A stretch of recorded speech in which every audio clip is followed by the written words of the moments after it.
안녕하세요. 올라운드 재테커입니다. 12월이 되며 미국 증시와 암호화폐 시장은 약간의 반등을 보여주고 있습니다. 하지만 잊을만하면 나오는 엔캐리 청산 이슈, 미국채 10년물 금리 상승 등이 시장을 짓누르면서 여전히 예전과 같은 폭발적인 상승은 보여주지 못하고 있습니다. 이럴 때일수록 우리는 확실하고 안전한 투자를 해야만 합니다. 그래서 준비했습니다. 지난 영상에서 예고했듯이 이번에는 MAGS와 QLD를 활용해서 실제 매수 시뮬레이션을 한 결과를 가지고 최적의 투자 방법을 한번 찾아보도록 하겠습니다. 그럼 오늘도 보시기 전에 구독, 좋아요, 알림 설정 부탁드리고 바로 시작하겠습니다. 이번에 시뮬레이션은 두 가지의 포인트를 두고 진행해 보려고 합니다. 첫째, 두 종목의 투자 비중은 얼마가 가장 수익률이 좋을까? 둘째, 매수 시점을 공포 탐욕 지수를 활용해서 정한다면 언제 사는 게 좋을까? 입니다. 기본적인 시뮬레이션 조건을 보면 기간은 23년 4월 11일부터 25년 12월 4일까지로 MAGS 상장일 이후부터 현재까지입니다. 초기 시드머니는 5만 달러이고 매월 1000달러씩 추가로 투입할 예정입니다. 그러면 2년 8개월 동안 약 8만 1000달러가 매수됩니다. 그리고 가장 중요한 매수 시점은 공포 탐욕 지수가 60 미만인 극도 이공포부터 중립 사이인 경우에만 사려고 합니다. 그러면 매수 비중별로 수익률의 변동 한번 살펴보겠습니다. 먼저 기준을 잡기 위해 MAGS와 QLD의 비중을 5대5로 샀을 때를 기준으로 계산해보면 수익률은 113%로 8만 1000달러가 17만 1500달러로 불어나게 됩니다. 그렇다면 만약 MAGS의 비중을 더 높게 가져간다면 어떨까요? 7대3, 8대2, 9대1까지 MAGS의 비중을 높여보니 9대1일 때가 가장 높은 121%의 수익률을 나타나고 있습니다. 반대로 QLD의 비중을 높게 가져가서 2대8의 비중으로 매수를 하게 되면 86% 정도의 낮은 수익이 됩니다. 시뮬레이션 결과를 그래프로 그려보면 MAGS의 비중이 높을수록 수익률이 좋고 QLD의 비중이 높을수록 낮아지는 것을 보실 수 있습니다. 최근 3년간 M7의 상승률이 나스닥 100 지수의 나머지 93종목 대비 압도적인 퍼포먼스를 보여줬었고, 그렇기 때문에 MAGS가 높을수록 수익률이 높은 것은 어쩌면 당연해 보입니다. 이런 오류가 발생하는 이유는 시뮬레이션 기간이 비교적 짧고 지속적인 우상향 구간만 있기 때문입니다. 그래서 이런 기간적인 왜곡을 피하고 최적의 매수 비중을 구하기 위해서 보완 방법을 생각해봤습니다. 그것은 하락기를 포함해서 좀 더 긴 시계열로 시뮬레이션을 해보는 것인데요. 그러기 위해서는 MAGS보다 먼저 상장된 유사한 ETF를 찾는 것이 필요했습니다. 하지만 MAGS와 완전히 똑같은 ETF는 찾기가 힘들었고, 가장 유형이 비슷하다고 생각되는 MGK ETF를 활용하기로 했습니다. MGK는 뱅가드에서 만든 메가캡그로스 인덱스 펀드의 티커인데요. 이 ETF의 특징은 총 50개 정도의 종목을 가지고 있었는데 그중 탑10 종목을 65%나 가지고 있어 MAGS처럼 M7에 대한 집중도가 높은 종목입니다. 그래서 MAGS와 유사한 효과 검증이 가능할 것으로 생각됩니다.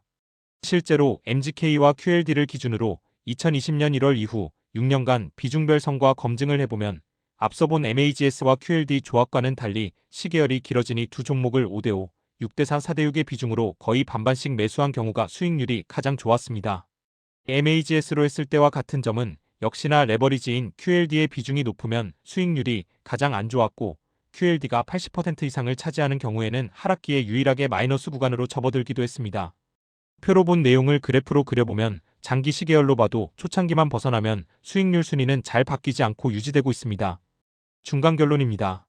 장기적으로 봤을 때 레버리지 종목의 비중이 높으면 하락장에서 방어력이 낮아집니다.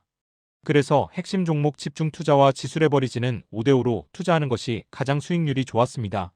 이번에는 공포 탐욕 지수를 활용해 매수 타이밍을 잡아보려고 합니다.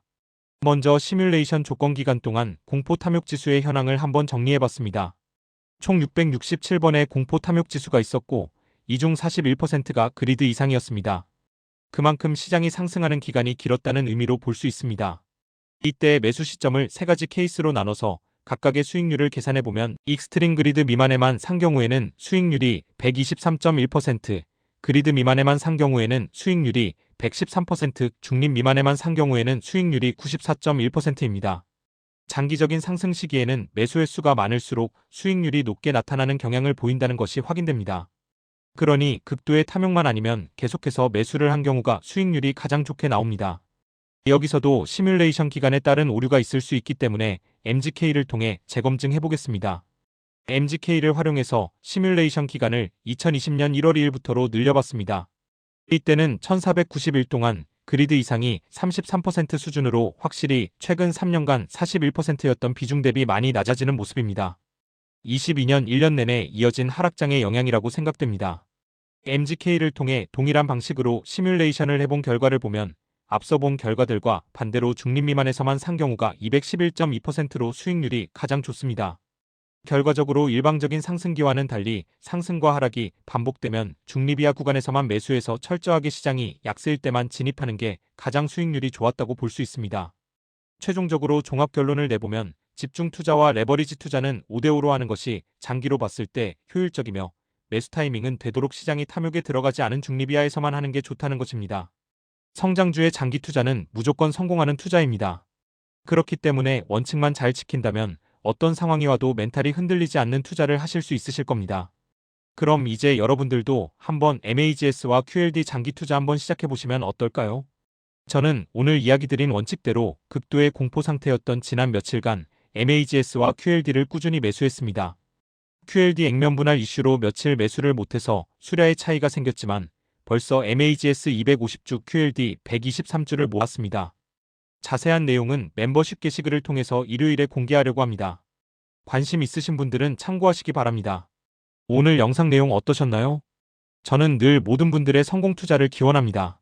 다만 모든 투자의 책임은 본인에게 있으니 감당 가능한 만큼 투자해서 큰 수익 내시길 바랍니다. 그럼 다음 영상을 가지고 돌아오겠습니다. 감사합니다.